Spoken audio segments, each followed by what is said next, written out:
সাইরেনের আর্তনাদ বাতাসে বিঁধে যাচ্ছে। রাস্তাগুলো জ্যামে অচল। পালানোর জন্য এক উন্মত্ত ছোটাছুটি শুরু হয়েছে। আদিম প্রবৃত্তি হল ছুটে পালানো, পলায়নরত জনতার ভিড়ে মিশে যাওয়া।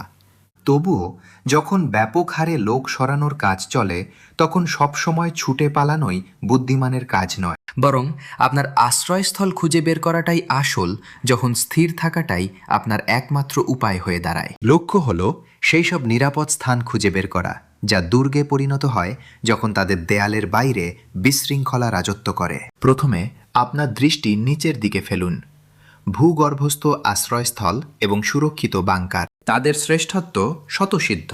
তারা আপনার এবং আসন্ন বিপদের মাঝে বিশাল পরিমাণ মাটি ও রিইনফোর্সড কংক্রিটের একটি প্রাচীর তৈরি করে। তা প্রকৃতির রশি হোক অথবা পারমাণবিক বিকিরণের ভয়াবহ ছায়া, এগুলো কেবল মাকড়সার জালে ভরা মাটির নিচের ঘর নয়। কানাডার অন্টারিওর কথা ভাবুন, যেখানে আর্ক-2 আশ্রয়স্থলটি অবস্থিত। এটি 10,000 বর্গফুটের একটি বিশাল স্থাপনা, যা 42টি মাটির নিচে পুঁতে রাখা স্কুল বাস দিয়ে চতুরতার সাথে তৈরি করা হয়েছে। এটি 500 জন মানুষকে আশ্রয় দিতে সক্ষম এবং এর নিজস্ব একটি যোগাযোগ কেন্দ্রও রয়েছে। তবে একটি বাংকার কোনো কাজে আসে না যদি তা অপ্রস্তুত থাকে। রক্ষণাবেক্ষণ অত্যন্ত গুরুত্বপূর্ণ। নিশ্চিত করা অপরিহার্য যে এর সমস্ত সিস্টেম ত্রুটিহীনভাবে কাজ করছে এবং এটি খাদ্য, জল ও চিকিৎসা সামগ্রী দিয়ে সম্পূর্ণরূপে সজ্জিত, যে কোনো সম্ভাব্য প্রয়োজনের অনেক আগেই। এরপর আপনার নিজের বাড়ির ভেতরে থাকা দুর্গটির কথা ভাবুন। নির্দিষ্ট নিরাপদ কক্ষ। এই পদ্ধতিটি কোনো দূরবর্তী স্থানে ছুটে যাওয়া বোঝায় না, বরং এটি এমন একটি সুরক্ষিত আশ্রয়স্থল থাকার বিষয় যা মুহূর্তের মধ্যে ব্যবহারযোগ্য।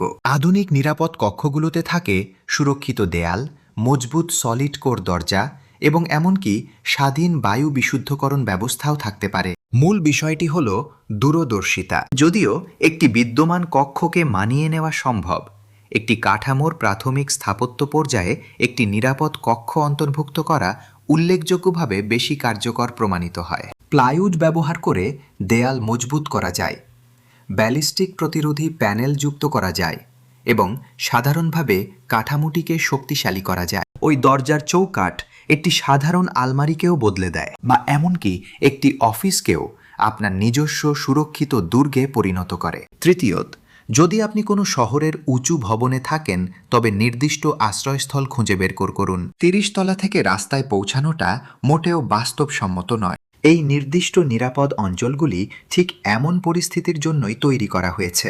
এগুলি কাঠামোগতভাবে মজবুত এলাকা যা প্রায়শই সিঁড়ির পাশে অবস্থিত এবং নিজস্ব দ্বিমুখী যোগাযোগ ব্যবস্থা দিয়ে সজ্জিত, যা আপনাকে সরাসরি জরুরি কর্মীদের সাথে যুক্ত করবে। অনেক দেশের নির্মাণ বিধিমালায় এখন এগুলির অন্তর্ভুক্তি বাধ্যতামূলক।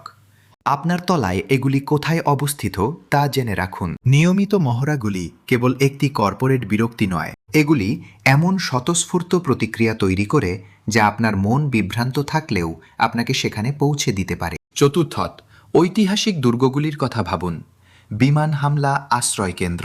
পূর্ববর্তী সংঘাতের সময় প্রচুর পরিমাণে এগুলি নির্মিত হয়েছিল, কৌশলগতভাবে স্থাপন করা হয়েছিল এবং ছিল অসাধারণ মজবুত। তাছাড়া এগুলি কেবল ঐতিহাসিক নিদর্শন নয়। সুইজারল্যান্ড এবং ইসরায়েলের মতো দেশগুলি তাদের ব্যাপক ব্যবস্থাগুলি নিয়মিতভাবে রক্ষণাবেক্ষণ ও উন্নত করেছে। সুইজারল্যান্ডের সমগ্র জনসংখ্যার জন্য পর্যাপ্ত আশ্রয় ক্ষমতা রয়েছে, যেখানে রাসায়নিক ও জৈবিক হুমকি থেকে সুরক্ষার জন্য আধুনিক বায়ু চলাচল ব্যবস্থা বিদ্যমান। আইনগত ডিক্রি অনুযায়ী ইসরায়েল প্রতিটি নতুন নির্মাণে সুরক্ষিত এলাকা অন্তর্ভুক্ত করে। চ্যালেঞ্জ হল কোনটি সর্বজনীনভাবে প্রবেশযোগ্য বনাম ব্যক্তিগত মালিকানাধীন তা বোঝা এবং জরুরি অবস্থায় প্রবেশের পদ্ধতিগুলি উপলব্ধি করা। এবং পঞ্চমত, এমন একটি দুর্গের কথা ভাবুন যা কোনো কক্ষ নয়, বরং একটি পথ, জরুরি নির্গমন বা পালানোর পথ। যদি আপনার তলাটি বিপদগ্রস্ত হয় এবং সিঁড়ি অচল হয়ে পড়ে, তবে এটি আপনার সোজা জীবন রক্ষাকারী হয়ে ওঠে। এটি একটি দ্রুত নির্গমন ব্যবস্থা যা নিয়ন্ত্রিত পতনের পথ খুলে দেয়।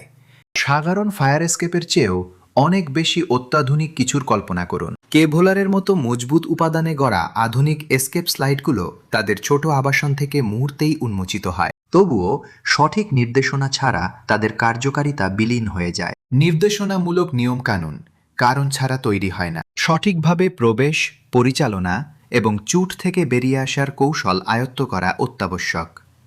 আপনার এই দুর্গ নিরাপত্তার জন্য একটি সুনির্দিষ্ট মহড়া দেওয়া পথ খুলে দেয়। ভূগর্ভস্থ বাংকার, সুদৃঢ় কক্ষ, উচ্চতর আশ্রয়স্থল, প্রাচীন নিরাপদ স্থান এবং নির্দিষ্ট পলায়নের পথ। এই 5টি স্থান কেবল কংক্রিট আর ইস্পাতের ঊর্ধ্বে। এগুলো একটি সূক্ষ্মভাবে তৈরি পরিকল্পনা, একটি কৌশলগত পদ্ধতির প্রতিচ্ছবি যা দূরদর্শিতা, পুঙ্খানুপুঙ্খ প্রস্তুতি এবং আপনার সজাগতা বজায় রাখার অটল শৃঙ্খলার উপর নির্ভরশীল। কারণ যখন জনতা পলায়ন করে তখন প্রধান আশ্রয়স্থল কেবল একটি শারীরিক স্থান নয়,